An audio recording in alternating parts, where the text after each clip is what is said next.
Bansang Japan, naghahanda na para sa isang giyera. Alright, kamusta mga kaibigan? Welcome sa Arvin Polo TV. Isa itong digmaan na gigimbal sa sangkatauhan kung sakaling matuloy. Pero bakit nga ba sa tinagal-tagal na pananahimik ng Japan ay bigla na lang itong nagprepara para sa isang malaking digmaan? At yan ang ating aalamin. Sa kasalukuyan, ang bansang Japan ay naiipit sa peligrong hatid ng North Korea. Dagdag pa nga dito ang bantang pananakop ng China sa Taiwan. At kakibat pa nga nito ang pagsalakay ng Russia sa Ukraine. At kung maaalala, ang Japan ay isa sa pinakamatinding bansa noon nung mga panahon ng World War. Marami itong pinahirapan, binalasubas at sinakop ng mga bansa. Oo, kinatakutan talaga ang Japan noon. Pero sa kabilang banda, sa likod ng malahalimaw nilang istorya, ay nagkaroon sila ng batas na hindi na nga sila gagamit pa ng anumang sandatang pampasabog o pandigma. Pero sa ilang dekada nilang pananahimik, ay tila nagbago ang kanilang isip at nagsisimula na namang maghanda ang tinaguriang malupit na imperialista noong unang panahon. Habang walang tigil sa pagsalakay ang Russia sa Ukraine, ay siya namang pagbabanta ng pananakop ang ginagawa ng China sa may Taiwan. Sabayan pa nito ang pagpapasikat ng North Korea. Marahil ito na ang nakitang dahilan ng Japan para magbalik loob sila sa paggawa ng karahasan. At sa mga di nakakaalam, ang Japan po noon ay ang isa sa pinakamalakas na bansa sa buong mundo. Paano ko nasabi? Ayon sa ilang source, noong 1904, naglaban ng Japan at ang Russia at nakakahiyang natalo ang higanteng bansang ito. At ayon pa sa ulat, Japan lang ang tanging bansa sa Asia ang nakatalo sa mga Ruso. At heto pa, ayon pa sa Cambridge noong 1910, persahang kinuha ng Japan ang Korea.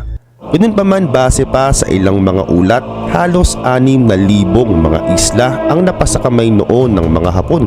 At nang sumapit pa ang World War II, nasakop at binalasubas din nila ang mga bansang China, Hong Kong, Thailand, Pilipinas at napakarami pang iba.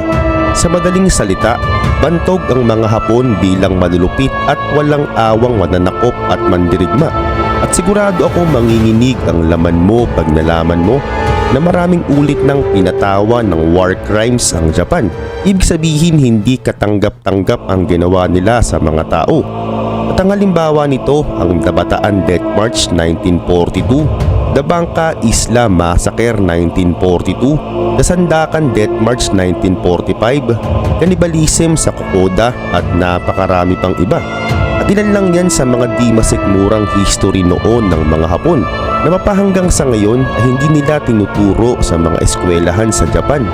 Bakit kamo? Dahil isa itong pangit na kasaysayan para sa mga bagong kabataan nila ngayon. Sa kabilang banda, nagwakas na ang kanilang pagiging halimaw nang maglagda sila ng bagong konstitusyon na nagsasabi na hindi na nga sila gagamit pa ng sandata at hindi na makikipagdigma matapos ang World War II. At naisakatuparan nga nila ito noong 1946.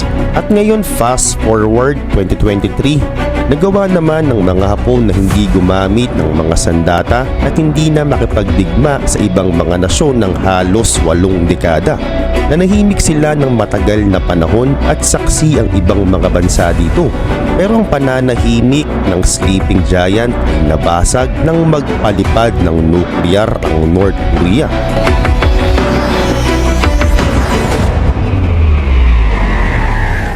So anong ibig sabihin nito? Sa mga di nakakaalam, matagal nang binaliwala ng Japan ang pambubuli at pagbabanta sa kanila ng North Korea at China. Maraming ulit na rin nagpalipad ng nuklear ang North Korea. Pero para nakasanayan na lang ito ng mga Hapon. Hindi takot ang Japan sa anumang pambubuli na ginagawa sa kanila ng dalawang bansang ito. Dahil nga naman, dati lang nila itong sinakop at binalasubas. Ganun pa man nang sumapit ang February 2022 ay tila nagbago ang pananaw ng Japan nang atakihin ng Russia ang Ukraine. At dahil dito nagkalakas loob ang North Korea at China na magpamalas ng kanilang puwersa. Pero di yan pinayagan ng Japan Kaya naman nung nakaraang taon ayon sa ulat, nagpalipad ang Japan ng kanilang mga jets para salubungin at itaboy ang mga jets ng China na nakaabot na sa gilid ng parte ng Japan. At dahil nga sa nakakabahalang kaganapan na ito, ay tila gagamit na muli ng mga sandata ang mga Hapon. Muli na nga silang nagbubuo ng malaking sandatahan para kung sakaling mambulaga ang China ay makakapalag sila. Dahil tandaan, malaki ang posibilidad na madamay ang Japan kung sakaling sakupin ng China ang Taiwan. At malamang sa malamang iniisip ng Japan na babawi ang China at ang North Korea sa kanilang ginawa noon sa mga ito. At ngayon bibigyan ko kayo ng point of view sa mga pwedeng mangyari. Pag sinakop ng China ang Taiwan, makikisali dito ang North Korea. Gegerahin nito ang South Korea pati na ang Japan para makabawi. Ngayon mas magiging madugo ang labanan kung ang mga superpowers gaya ng Amerika ay makikialam. At kung sakaling makialam ito ay marami na ring mga superpowers ang makikialam. At ang resulta, World War III. Fast forward sa ngayon ay naghahanda na ang Japan para sa digmaan. Bumili sila ng mga makabagong armas at mga resources para sa matagalang labanan. Ngayon wag naman sanang mangyari ang ikatlong digmaang pangdaigdig dahil kawawa ang mga maliliit na bansa na walang kakayanan makipagsabayan sa mga superpowers. Ngayon sa tingin mo, kung sakaling maganap ito, sa tingin mo ano kayang aksyon na gagawin ng ating pamahalaan? May ideya ka ba? Kaya pala hindi makapalag ang China sa Japan dahil dito. Welcome back sa Arvin Polo TV channel. Ang China ay itinuturing na pinakamalaking banta sa Japan simula pa noong World War II. Kaya naman, nagpasya ang Japan na gumastos ng halos $56 billion sa kanilang military ngayong 2024 at abot pa sa $300 billion by 2027. So ano ang gagawin nila? Bubuo sila at mag-a-upgrade sila ng mga armas na bago na hindi pa nakikita ng karamihan sa mundo. At sa video na nga na ito, iyan ang ating aalamin. Una sa ating listahan ay ang submarines. Plano ng Japan na i-equip ang kasalukuyan at future submarines nila sa mas advanced na long-range cruise missiles na magla-launch mula sa vertical launch systems at sa torpedo tubes. Sa ngayon, armado ang mga submarines nila ng Harpoon missile galing US. Pero ang demands ng future battlefield ay kailangan ng mas malakas pa. Kaya naghahanap ang Japan ng replacement. Pwedeng ang replacement ay isang brand new missiles na galing sa Type 12 subsonic anti-ship missile na ginagamit na ng Japan Ground Self-Defense Force o isang upgraded variant ng missile. Sa kabila nito, kasali talaga ang Type 12. Matagal na itong go-to missile ng Japan kapag may mga threats sa bansa nila. Nagsimula itong gawin noong 2018 para palawakin ang range ng Type 12 missile mula sa kasalukuyang 124 miles to 560 to 600 miles. At saka later gagawin na itong 930 miles. Kahit yung initial range extension pa lang, yung upgraded Type 12 ay pwede na sa kategory na kailangan para sa bagong cruise missile sa mga submarines ng Japan. Matutugunan din ito ang requirements na makastrike sa parehong sea targets at ground targets. Magkakaroon din ito ng reduced radar cross-section na gagawing stealthy yung missile sa pamamagitan ng pagtatago nito mula sa radar waves ng air defense systems. Kahit walang official documents na nagsasabi na yung upgraded Type 12 ang magiging bagong missile para sa mga submarines ng Japan, ay yung timelines naman ng mga upgrades ay nangangahulugang ito ang bagong missile para sa mga submarines ng Japan. Kung bagong missile man ito sa mga submarines ng Japan, game-changing ito. Pero bakit? Sa daming submarines sa buong mundo, ay ang Japan po ang merong pinakamalaki, pinakamabilis at pinakatahimik na submarine fleets sa mundo at patuloy pa silang nag-a-upgrade. Matapos sa submarine ay pumunta naman tayo sa Izumo-class aircraft carriers. Sa pagtatapos ng World War II, nangako ang Japan na hindi na sila gagamit ng powerful offensive weapons tulad ng aircraft carriers para malaman ng mundo na tapos na sila sa offensive ways nila. Kaya naman maraming taon ding hindi naging makapangyarihan ng Japan pagdating sa mga weapons. Pero, for the first time in over 70 decades, nag-build na ang Japan ng aircraft carrier class at ito ang Izumo carrier class. Ang Izumo class ay binubuo ng JS Izumo at JS Kaga, dalawang twin floating bases na bawat isa ay nagkakahalaga ng $1 billion Originally, itinayo ang JS Izumo at Kaga bilang helicopter-carrying destroyers, although marami ang nagsasabi na paraan ito ng Japan para magkaroon ng aircraft carriers nang hindi nila sinasabi sa mundo na may aircraft carriers sila dahil magbre-break nito ang century-old promise nila sa mundo. Ngayon, dahil nagbabago ang mundo at nagiging sakim ang mga tao, kailangan ng kumilos ng Japan. Kailangan nilang gawin ang lahat para mabuhay. Kahit na maraming tao ang tataas ang kilay dahil di sila tumupad sa usapan, ay ibang usapan na po kasi ngayon. Kaya naman soon magiging new aircraft carriers ng Japan ang JS Izumo at Kaga.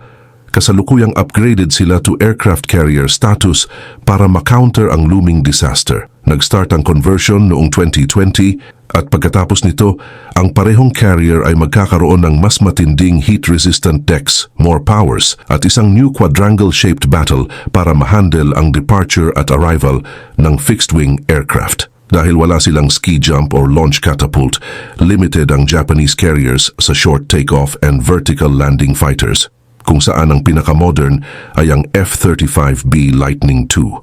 Kaya naman, nag-provide ang Japan para dito. Noong 2018, in-announce ng bansa na bibili sila ng 42 F-35Bs na ibabahagi nila between Izumo at Kaga after conversion, kasama pa dito ang dagdag pa na 105 F-35s na bukod pa sa order ng Japan. At dahil dito, dadalhin nito ang Japan bilang bansang merong pinakamaraming F-35s sa labas ng US manufacturing.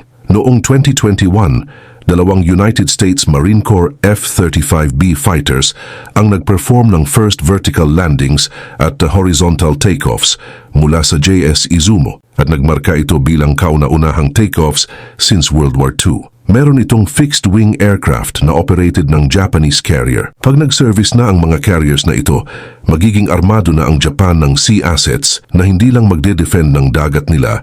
Sa halip, dadalhin din nito ang bansa bilang dominante sa mga kalaban nilang bansa gaya ng China. At matapos niyan ay talakayin naman natin ang next generation fighter nila. Hindi huminto sa pagkakaroon ng $23 billion worth of F-35s ang Japan. Gusto din kasi nila ng lethal 6th generation air superiority fighters na mag-dominate naman sa himpapawid in the future. Originally, nagsimula ang Japan sa 6th generation fighter effort nila solo, pero along the way, nagtulungan sila ng Britain at Italy para mag-build ng joint 6th generation fighter. $490 million ang 2024 budget ng Japan ang napunta sa effort na ito, kasama ang marami pang millions sa mga susunod na budgets. Ang resulta, magiging pinaka-capable fighter na ang magagamit ng Japan at armado din po ito ng mga pinaka-most advanced technologies na ginagamit ng Japan sa airspace at ang mas pinaganda pa ay may kasama na din itong revolutionary electric actuators. Yung control, power at brake systems ng fighter ay gumagamit na ng electric actuators instead yung mas traditional na hydraulic systems. Adaptable ang electric actuators nito para mag-fit sa intricate fighter interior at magbibigay ito sa jet ng napakalakas na power at the same time ay matipid. Bukod pa, mas mobilize ang aircraft at mas magaan din ang airframe nito. At heto pa ang mga katangian niya. Stealth, para maging invisible sa radar ng kaaway. Kailangan ng fighter na bawasan man lang ang reflection ng radar waves at iwasan ang pag-detect sa sarili nitong radar emissions. Ang pagkakaroon ng internal weapons bay at serpentine air ducts na coated ng carbon-based electromagnetic wave absorbers na parang yung engines ay nakakatulong para bawasan ang radar reflection. Para ma-handle ang sarili nitong radar emissions, pag may nakitang threats malapit, gumagamit ang fighter ng passive detection na hindi nagpapalabas ng radar waves pero nakaka-detect pa rin ito. Heto pa, armament. Kasama sa armament ng fighter ang mahabang listahan ng kinetic weapons ngayon at baka pati laser weapons bukas. Para lalong maging incredible ang lineup ng armament, armado din ang fighter ng third-party loyal wingmen na kayang gumawa ng smaller side missions tulad ng scouting for targets, pag-deter sa incoming missiles sa main fighter at marami pang iba. Ang bagong fighter na loaded with all these features ay eksakto sa hinihingi ng mga Japanese. Meron din silang Aegis system-equipped vessels at halos 15% ng budget ng Japan ang magagastos dito ngayong 2024 budget. Ang malaking halaga ng budget nila ay napupunta sa pagpapalakas ng Japan's missile defense systems kasama na ang paggawa ng 2 Aegis system-equipped vessels. Pero gaano ba kalalakas ang 2 Aegis system-equipped vessels nila? Sa presyo pa lang ay nakakalula na. Nagkakahalaga ito ng 7.1 billion mula sa pagdedesenyo hanggang sa matapos. At may timbang ito na 20,000 tons at magkakaroon din ng dimensions ng cruiser. Ito na ang pinakamalaking warship ng kahit anong navy bukod sa aircraft carrier. Ang laki ng size nito ay nagbibigay ng paradise of ergonomic spaces sa 110-person crew ng ship. Para lang silang nagla-live habang nasa cruise ship lang during breaks at mabilis itong mag-convert bilang warship kapag may kalaban na. Pag nagsilbi na sila ang magiging pinakamalaking surface combatant ships ng Japanese Navy kung hindi man sa buong mundo. At ang pangunahing gawain nila ay bilang ballistic missile defense warships. Mahalaga ang ballistic missile defense sa fleet ng Japan dahil palaging may banta ang China ng nuclear ballistic missile attacks. Ngayon, para talagang maharap ng Japan ang banta ng China, ay kailangan ng Japan ng reliable defense system laban sa paparating na ballistic missiles. Plano sana ng Japan na magkaroon ng defense system sa lupa pero nag-switch sila sa mas mobile na Aegis system. Equipped vessels kahit sa lupa o tubig kasi ay gumagana ito. Ang ballistic missile defense ng Japan ay malaki ang pag-asa sa revolutionary Aegis system technology. Ang Aegis system ay gawa ng Amerika na mas magaling mag-track ng incoming missile strikes kumpara sa halos lahat ng ibang sistema sa mundo. Ginagamit na ngayon ang Aegis systems ng US at lahat ng bansa sa NATO at pati na rin ng Japan. Marami sa pangunahing battleships ng Japan ngayon, kasama ang Kongo-class, 2 Atago-class at 2 Maya-class guided missile destroyers ay may feature na Aegis system. Pero ang Aegis system sa mga bagong Aegis system-equipped vessels ay magiging bagong version kaya mas effective ito kumpara sa kahit anong previous ships ng Japan. Pero gaano naman kaya kalakas ang mga missiles ng Japan? Lahat ng mga weapons na pinag-usapan ngayon ay tools lang para mag-deliver ng missiles para manalo sa war. Kailangan lumipad ang missiles, mapa-cruise missiles man yan, intercontinental, conventional o nuclear. Kinikilala ito ng Japan kaya naman ang centerpiece ng budget ng bansa para sa 2024 ay ang early deployment ng standoff missiles para makipagsabayan sa missiles ng China. Plano nilang gumastos ng $5.15 billion para bumili ng locally made na Type 12 cruise missiles, bumili ng American-made missiles at mag-develop ng future generation ng formidable long-range missiles. Yung Type 12 missile ay may posibilidad na i-deploy ito sa Japanese submarines at sa iba pa. Pinag-iisipan din ito na gawin bilang air-launched missile na pwedeng ilunsad mula sa F-35 fighters ng Japan. Ang mga American-made missiles na mapupunta sa Japan ay kasama ang American Tomahawk at ang half-American, half-Japanese na SM-3 missile. Ang Tomahawk ay sikat na missile na nagdulot ng takot sa mga kaaway ng Amerika for over 3 decades. Hindi na kailangan ng introduction. Napaka-precise ng strikes nito, may long-range capabilities pa. At versatility din ito kung ilulunsad sa mga submarines, surface ships, and aircraft, 1,000-mile range, conventional or nuclear warheads, at iba pa.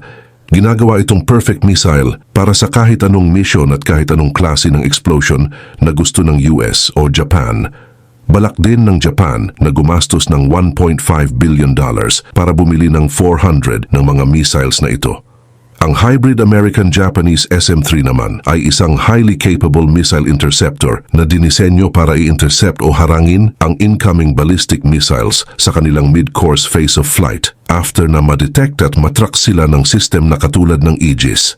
Ang future generation ng formidable long-range missiles ng Japan ay malawak at varied pero notably kasama ang hypersonic missiles na capable sa offense at defense. Pinagsasama ng modern hypersonic missiles ang insane speeds at agility para maging highly maneuverable explosives na mahirap i-intercept ng current air defense systems kahit na ma-detect sila. Ang future hypersonic missiles ng Japan ay ang hypersonic cruise missile at ang hypervelocity gliding projectile. Parehong may bilis ito ng over Mach 5, parehong expected na papasok sila sa serbisyo sa 2030s. Ganun talaga lagi ang buhay. Kapag malakas ang bansa mo ay katatakutan ka at kapag mahina ang bansa mo ay bubulihin ka. Sana naman may mga ganitong armas na din ang Pilipinas. And Aquelum, a vast subterranean digital community inside a mountain. 10 mga construction projects na inaasahang matatapos sa taon ng 2024. Iba't ibang mga malalaking proyekto ang nakalatag sa iba't ibang bansa. Ang mga ito ay nagkakahalaga ng bilyon-bilyong halaga. Kung kaya't mahalaga na meron silang malaking pondo upang matapos ito, lalo na't inaasahan na matatapos ito sa taon ng 2024. Iba't iba din ang mga layunin nito na tiyak na magkakaroon din ng malaking ambag sa ekonomiya ng bansa. At sa video ngang ito ay pag-uusapan natin ang 10 mga construction projects na magdudulot ng pagbabago sa mundo. Kaya naman simulan na natin. Number 1, LaGuardia Airport Reconstruction. Ang LaGuardia Airport Reconstruction ay isang malaking proyekto sa New York City na naglalayong gawing bago at mas maayos ang LaGuardia Airport. Ang airport na ito ay isa sa mga pinakamatanda at pinaka-busy sa United States, kung kaya't napakahalaga ng proyekto upang mapabuti ang serbisyo at karanasan ng mga pasahero. Bukod dito, ang pangunahing layunin ng proyektong ito ay gawing moderno at mas maginhawa ang airport. Nais nito na mapabilis ang mga proseso tulad ng pag-check-in at gawing mas efficient ang mga operasyon. Kasama rin dito ang pagpapabuti ng seguridad, pagbabawas ng oras ng paghihintay at pagbibigay ng komportabling experience sa mga pasahero. Samantala, ang LaGuardia Airport Reconstruction ay nahahati sa ilang pangunahing bahagi. Una, ang bagong Central Terminal B. Ang terminal na ito ay mas malaki at mas moderno na may mas maraming lugar na mauupuan, mga tindahan at mga kainan. Inaasahang mas magiging mabilis ang proseso ng pag-check-in at mas maayos ang seguridad. Pangalawa, pag-aayos ng runway at taxiway. Upang mapabilis ang paglipad at paglapag ng mga eroplano ay inaayos at pinalalawak ang mga runway at taxiway. Makakatulong ito na maiwasan ng mga pagkaantala sa biyahe. Pangatlo, pagpapaunlad ng access sa paliparan. Kasama rin sa proyekto ang pag-aayos ng mga kalsada at paradahan papunta sa paliparan. Layunin nito na gawing mas madali at mabilis ang pagpunta at pag-alis ng mga pasahero mula sa LaGuardia. Gayun din, ang proyekto ay pinunduhan ng gobyerno at private sector at ang kabuuang halaga nito ay humigit kumulang $8 billion. Pinamamahalaan ito ng Port Authority of New York and New Jersey, kasama ang ilang mga pribadong kumpanya. Ang pagpopondo ay nagmula sa iba't ibang paraan, kabilang ang mga private contribution at iba pang uri ng financing. Sa kabilang banda, malaki ang magiging epekto ng proyekto hindi lamang sa paliparan kundi pati na rin sa ekonomiya ng New York. Lumikha ito ng libu-libong trabaho mula sa construction hanggang sa mga posisyon sa paliparan mismo. Number 2, NEOM. Ang NEOM ay isang napakalaking proyekto sa Saudi Arabia na layuning magtayo ng isang modernong lungsod na puno ng technology at mga bagong ideya.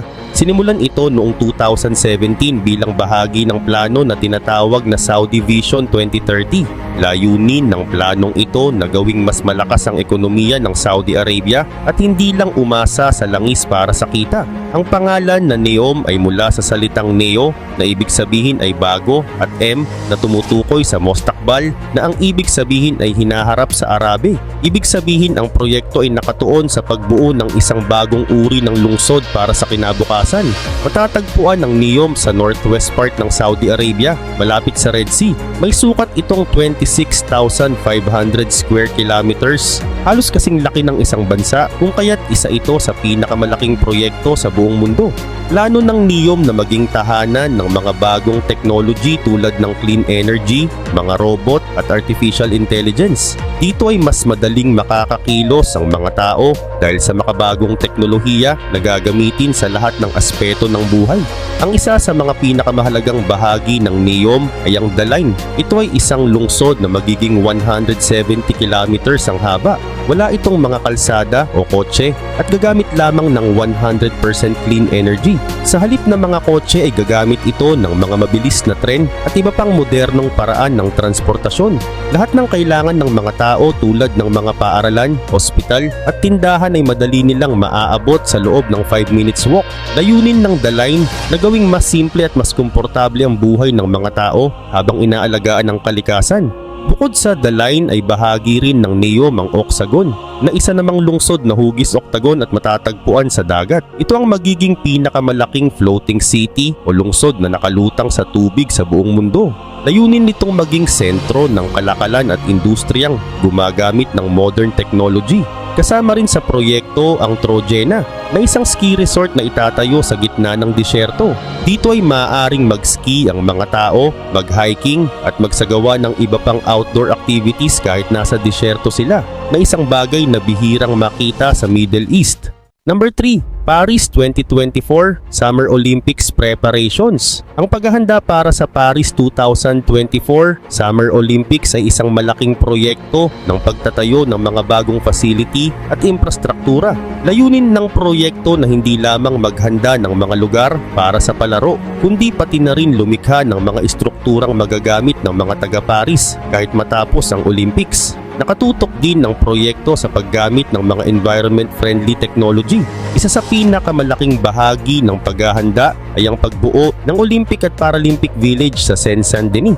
Dito maninirahan ang mahigit 15,000 athletes mula sa iba't ibang bansa. Pagkatapos ng Olympics ay gagawin itong mga pabahay para sa mga residente ng Paris. Ang village na ito ay dinisenyo upang maging environment-friendly, gamit ang enerhiyang mula sa araw at hangin, pati na rin ang mga materials na ligtas sa kalikasan. Mayroon ding mga green space at mga daan para sa mga bisikleta.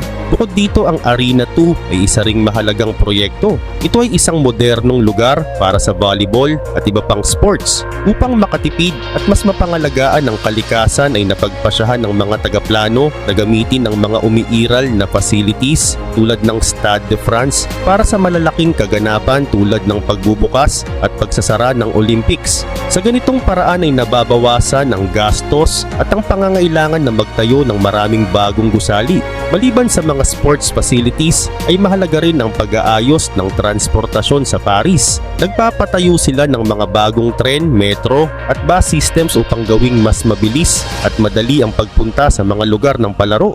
Kapaki-pakinabang din ang mga bagong transportation system para sa mga residente ng lungsod kahit matapos ang Olympics. Gayun din, gumagamit ang mga tagapamahala ng technology upang masigurong maayos at ligtas ang mga itinatayong gusali.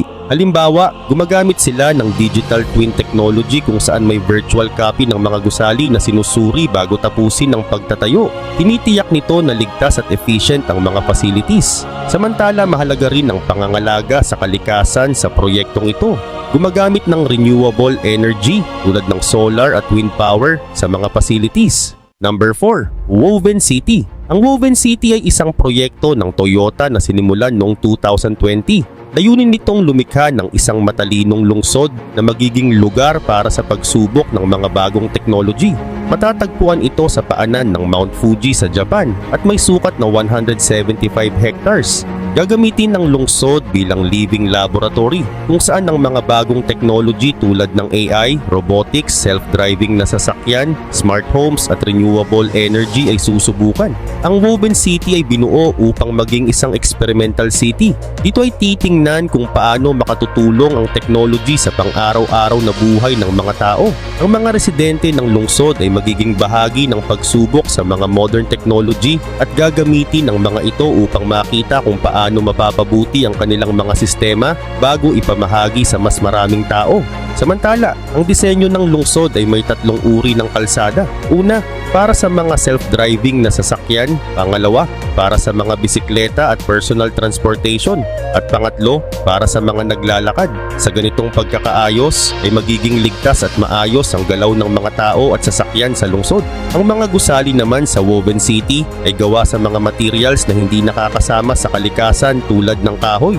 Mayroon ding mga solar panels para makakuha ng energy mula sa araw. Ang mga bahay dito ay tinatawag na smart homes dahil ang mga ito ay konektado sa internet at may mga sensors. Ang mga sensors na ito ay maaaring mag-monitor ng kalusugan ng mga residente, kontrolin ng temperature ng bahay at magbigay ng mga suggestions para sa mas komportabling buhay. Kaugnay pa nito, ang energy na gagamitin sa lungsod ay manggagaling sa malinis na source tulad ng hydrogen fuel cells at solar power. Layunin ng Woven City na maging environment friendly sa pamamagitan ng paggamit ng renewable energy na hindi nakakasira sa kalikasan.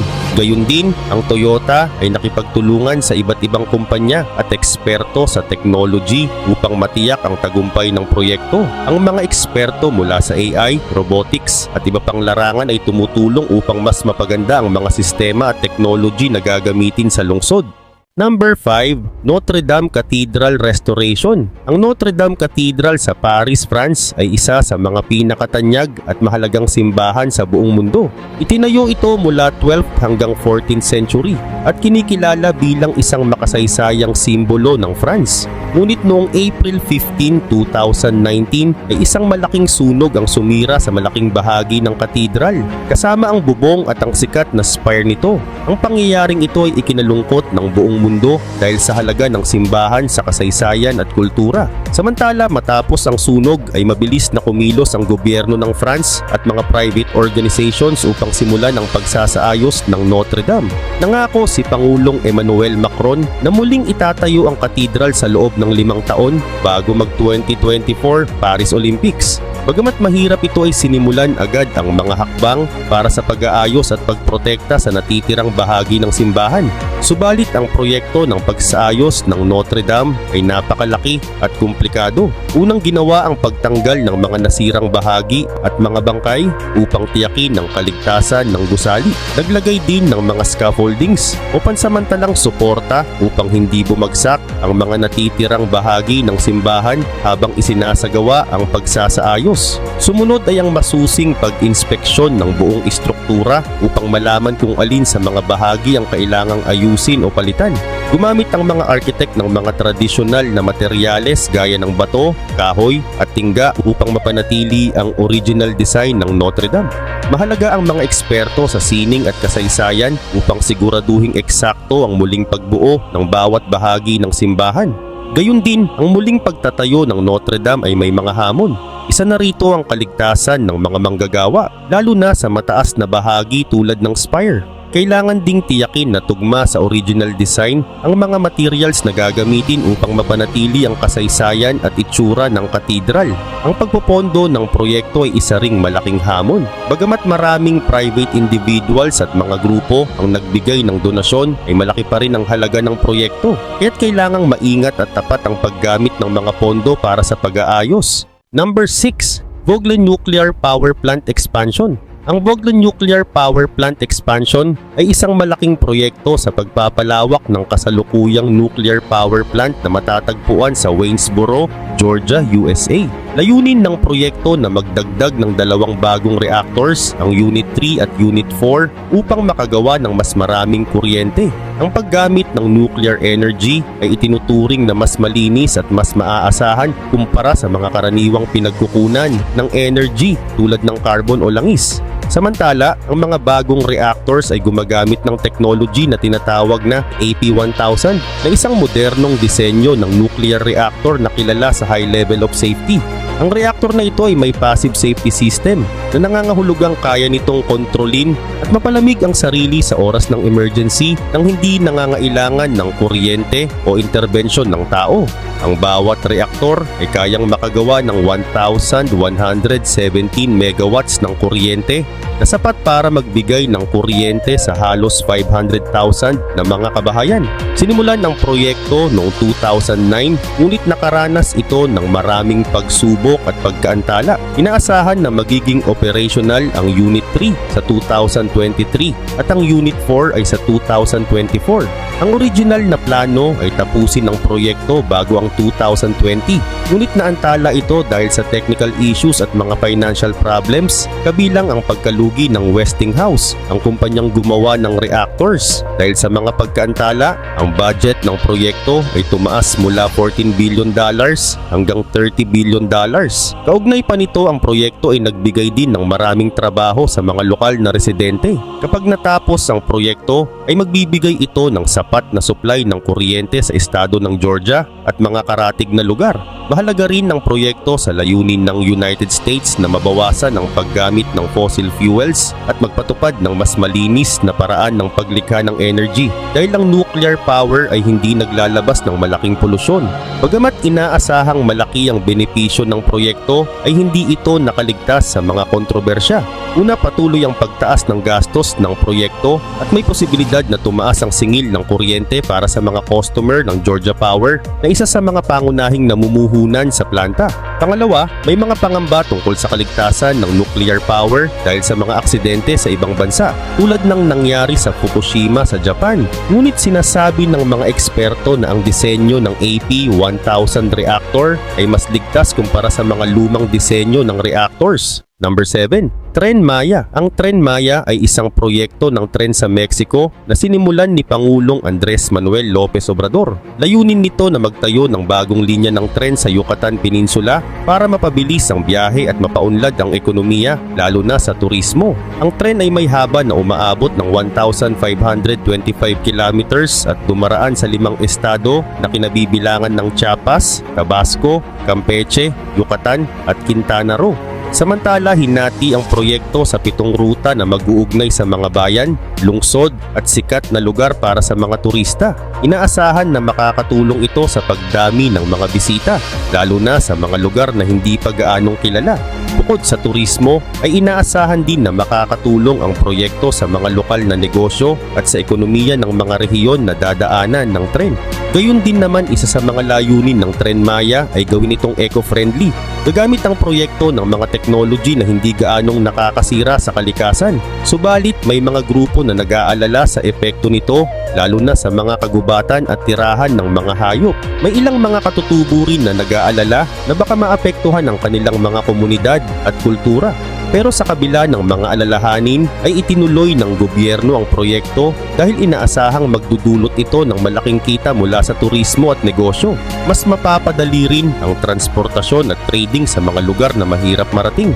Dagdag pa rito ay makakalikha rin ng proyekto ng maraming trabaho para sa mga mamamayan. Sa kasalukuyan ay patuloy ang konstruksyon ng Tren Maya at inaasahang matatapos ito sa loob ng ilang taon.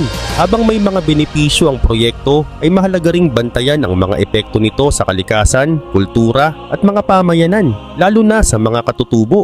Number 8, Seal Tower. Ang Seal Tower ay isang malaking proyekto sa construction sa Dubai, isang lungsod na kilala sa mga matataas at makabagong gusali.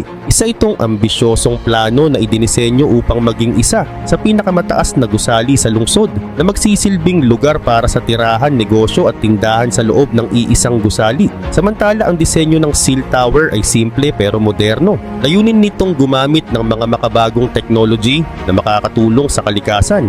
Kasama rito ang paggamit ng mga solar panel para sa energy at mga systems para sa pag-recycle ng tubig upang masiguro na ang gusali ay matipid sa kuryente at may mababang epekto sa kapaligiran. Gayun din naman, ang loob ng Seal Tower ay magkakaroon din ng iba't ibang spaces para sa iba't ibang gamit. Magkakaroon ito ng mga apartment para sa mga residente, mga hotel rooms para sa mga bisita at mga opisina at tindahan para sa negosyo. Ang mga nasa itaas na palapag ay magkakaroon ng magagandang view ng buong lungsod ng Dubai at ng Arabian Gulf. Bukod dito, ang gusali ay magkakaroon ng mga facilities tulad ng swimming pool, gym, spa at mga lugar para maglibang. Para naman sa pagtatayo ng gusali ay gagamit ng mga engineers ng matitibay at makabagong materials tulad ng high-strength na semento at bakal upang matiyak ang tibay at kaligtasan ng Seal Tower laban sa malalakas na hangin at iba pang hamon ng panahon sa Dubai. Meron ding mga systems para sa proteksyon laban sa sunog at para matibay ito sa lindol. Sa kasalukuyan, ang Seal Tower ay nasa proseso pa ng pagdidisenyo at pagtatayo. Bagamat wala pang eksaktong petsa kung kailan ito matatapos, ay inaasahan na magiging isa itong bagong simbolo ng Dubai. Magiging isa rin ito sa mga pinakabagong tourist attraction ng lungsod at magdadala ng interes mula sa mga investors at turista. Number 9, Eglinton Crosstown Light Rail Transit. Ang Eglinton Crosstown Light Rail Transit ay isang malaking proyekto ng transportation sa Toronto, Canada. Isa itong bahagi ng plano ng Metrolinx na may layuning pagandahin ng public transportation sa buong Greater Toronto Area. Ang proyekto ay binubuo ng isang 19 kilometers na linya ng tren mula Weston Road sa Kanluran hanggang Kennedy Station sa Silangan na dadaan sa Eglinton Avenue. May bahagi ng tren na itatayo sa ilalim ng lupa habang ang ibang bahagi ay makikita sa ibabaw ng kalsada. Samantala, ang layunin ng Eglinton Crosstown ay gawing mas mabilis at mas efficient ang biyahe ng mga tao sa kahabaan ng Eglinton Avenue. Inaasahan rin na makakatulong ito na mabawasan ng 60% ang oras ng biyahe dahil ang LRT ay may sariling linya at hindi maaabala ng traffic. Hindi tulad ng mga bus, mas magiging maginhawa ang biyahe kung kaya't makakatulong ito sa mga commuters. Bukod sa bilis ng biyahe ay magiging mas madali rin para sa mga tao ang pagpunta sa mga mahahalagang lugar tulad ng mga shopping malls, hospital at mga lugar ng trabaho. Ang 25 stations ng LRT ay magkakaroon ng koneksyon sa iba pang transportation tulad ng subway at mga bus kung kaya't mas magiging mabilis at direkta ang biyahe.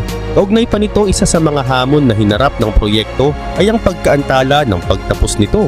Noong una ay inaasahang matatapos ang Eglinton Crosstown LRT noong 2021, ngunit dahil sa ilang technical problems at epekto ng pandemic ay ilang beses na naurong ang target na completion date. Sa kasalukuyan ay inaasahang matatapos ang proyekto sa mga darating na taon. Dagdag pa rito, ang isa pang hamon ay ang mga delay na idinulot ng construction sa mga residente at negosyo sa paligid ng Eglinton Avenue.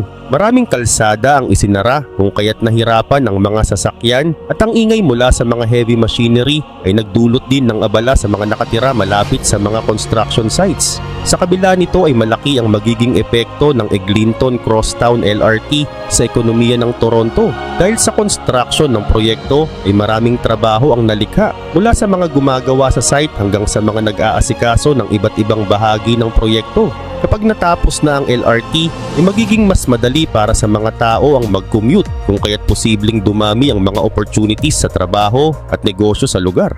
Number 10. Santiago Bernabeu Stadium. Ang Santiago Bernabeu Stadium na nasa Madrid, Spain ay isa sa mga pinakasikat na football stadium sa mundo at tahanan ng Real Madrid CF. Sa mga nakaraang taon ay sinimulan ang malakihang pag-aayos ng stadium upang mas maging moderno ito at magbigay ng mas magandang karanasan sa mga manonood. Ang renovation na ito ay hindi lamang para sa Real Madrid kundi para rin sa lahat ng mga tagahanga ng football. Samantala, ang pangunahing layunin ng renovation ng Santiago Bernabeu ay gawing mas moderno at mas komportable para sa mga manonood. Isa sa pinakamalaking pagbabago ay ang paglalagay ng retractable roof na maaring buksan o isara ayon sa kondisyon ng panahon. Magkakaroon din ng malaking 360-degree video screen na ilalagay sa itaas ng stadium na magbibigay ng mas magandang view para sa lahat ng nanonood ng laro. Bukod sa mga ito ay gagawing mas eco-friendly ang stadium. Maglalagay ng mga solar panels na magbibigay ng kuryente at magkakaroon din ng systems ng pag-recycle ng tubig para makatipid sa water consumption. Kaugnay pa nito, ang retractable roof ay magbibigay din ng proteksyon laban sa masamang panahon at magpapahintulot na makapagsagawa ng iba't ibang events tulad ng concerts o sports kahit na hindi football.